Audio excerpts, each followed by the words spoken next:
বিষয়টি বুঝতে পারছে না। দেশের সামাজিক সংগঠন, রাজনৈতিক সংগঠন, সাধারণ মানুষ সবাই বুঝতে পারছে বাংলাদেশের বর্তমান যে সংকট তৈরি হয়েছে সেই সংকট নিরসনের জন্য জাতীয় নির্বাচনের মধ্য দিয়ে একটি জনগণের সরকার প্রতিষ্ঠার উদ্যোগ নেয়।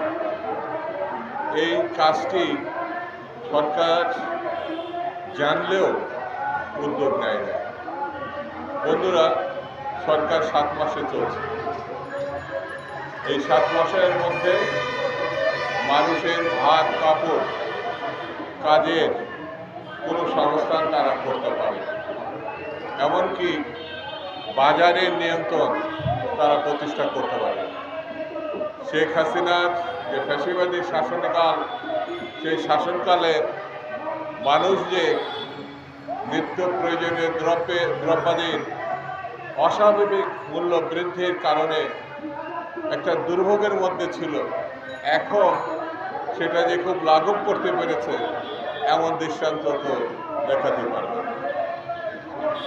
হাসিনার সময় গুম হয়েছে, নিখোঁজ হয়েছে, মামলা হয়েছে। বিএনপি নেতাকর্মী, বিরোধী দলের নেতাকর্মীদের নামে 60 লক্ষ মামলা হয়েছে। সেই মামলা এই সরকার প্রত্যাহার করে না। তাহলে হাসিনার সঙ্গে এই সরকারের যে পার্থক্য থাকার কথা, মামলা প্রত্যাহার না করার প্রেক্ষিতে বোঝা যায় যে হাসিনার একটা কাজের স্বীকৃতি এই সরকার পরোক্ষভাবে হলো দিয়ে দিয়েছে। আমরা এটা প্রত্যাশা করব, কারণ ডক্টর ইউনূস তার নামে যে মামলা সাজা ছিল ক্ষমতায় আসার পর সবগুলো তিনি প্রত্যাহার করে দিয়েছেন। প্রত্যাহার করতেই পারেন, তার বিরুদ্ধে অস্বাভাবিক এবং অন্যায়ভাবে যে মামলা দেওয়া হয়েছে।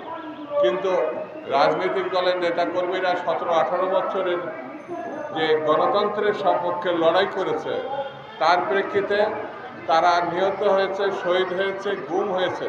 ঠিক তেমনি মামলারও শত শত হাজার হাজার লক্ষ লক্ষ মামলা তাদের উপর দেওয়া হয়েছে, সেটা প্রত্যাহার করা হবে। আমি এই সবার মধ্য দিয়ে এই মামলা দ্রুত প্রত্যাহার করার দাবি জানাচ্ছি। হাসিনার সময় গুম খুনের যে কথা একটু আগে বললাম, সেটা যেমন হয়েছে, আইন শৃঙ্খলা বলে কিছুই ছিল না, মানুষ কথা বলতে পারত না। আমাদের নেতা জনাব তারেক রহমানের বিরুদ্ধে হাইকোর্ট, সুপ্রিম কোর্ট ব্যবহার করা হয়েছে। তার কথা বলা বক্তৃতা প্রচার করলে তার উপর নিষেধাজ্ঞা দেওয়া হয়েছে। এই 21শে টেলিভিশন খালি মাত্র তার মালিককে জেলে ভরা হয়েছিল জনাব তারেক রহমান সাহেবের একটা সংবাদ, একটা বক্তব্য প্রচারের জন্য।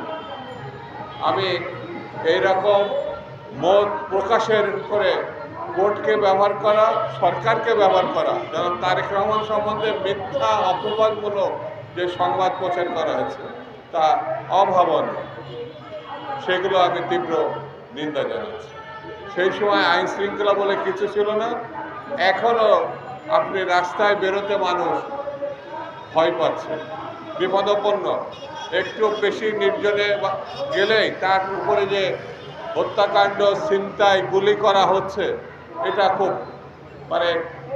গত সময়ের সঙ্গে বর্তমান সময়ের পার্থক্য করা যাচ্ছে না। আমি সরকারকে বলবো, এবং আমার দলের পক্ষ থেকেও বিএনপির মহাসচিব বলেছেন, দ্রুত এই ব্যাপারে ব্যবস্থা নেওয়া জন্য। যদি না নেওয়া হয় তাহলে এই সরকার তার যতটুকু এখনো পর্যন্ত জনপ্রিয়তা আছে সেটা একেবারে শূন্যের কোঠায় নেমে যাবে।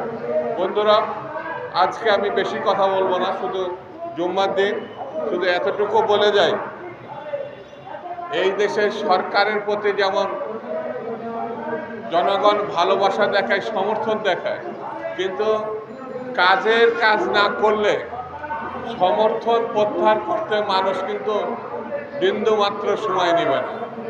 সেই জন্যে সরকারকে সতর্ক থাকতে হবে, দ্রুত ব্যবস্থা নিতে হবে, মানুষের খাবার দিতে হবে, মানুষের কাজের সংস্থান দিতে হবে। 40 লক্ষ তরুণ শিক্ষিত বেকার আমার দেশে, তারা এখনো পর্যন্ত একটা চাকরির পায় নাই বা পাওয়ার সম্ভাবনা নেই। এইরকমভাবে চলতে পারে একটা দেশ?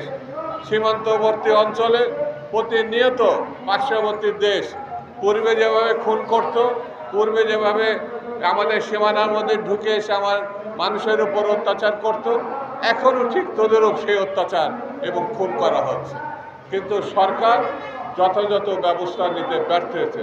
আমরা সকল দেশের সঙ্গে বন্ধুত্ব চাই, কিন্তু দেশের স্বার্থ অক্ষুণ্ণ রেখে তিস্তায় পানি নাই, ফারাক্কায় পানি নাই, এরকম 113টি নদীতে বাদ দিয়েছে, পানি প্রত্যাহার করে নিয়েছে। সেই পানি অনতিবিলম্বে ছাড়তে হবে। সেই জন্য বন্ধুরা, আসুন এই সংকটকে, এই সরকারের উপরে আমরা চাপ দিয়েছি, কিন্তু এই সরকারের প্রতি আমাদের এখনো সমর্থন আছে। আমরা সমর্থন করছি এই কারণে যে এই সরকার একটি ভালো নির্বাচন, ত্রুটি বিচ্ছুতি যাই থাক, একটা ভালো নির্বাচন তারা করবে এবং করার মধ্য দিয়ে আমরা যাতে একটা স্বস্তি এবং জনগণের সমর্থিত একটি সরকার ফিরে পাই।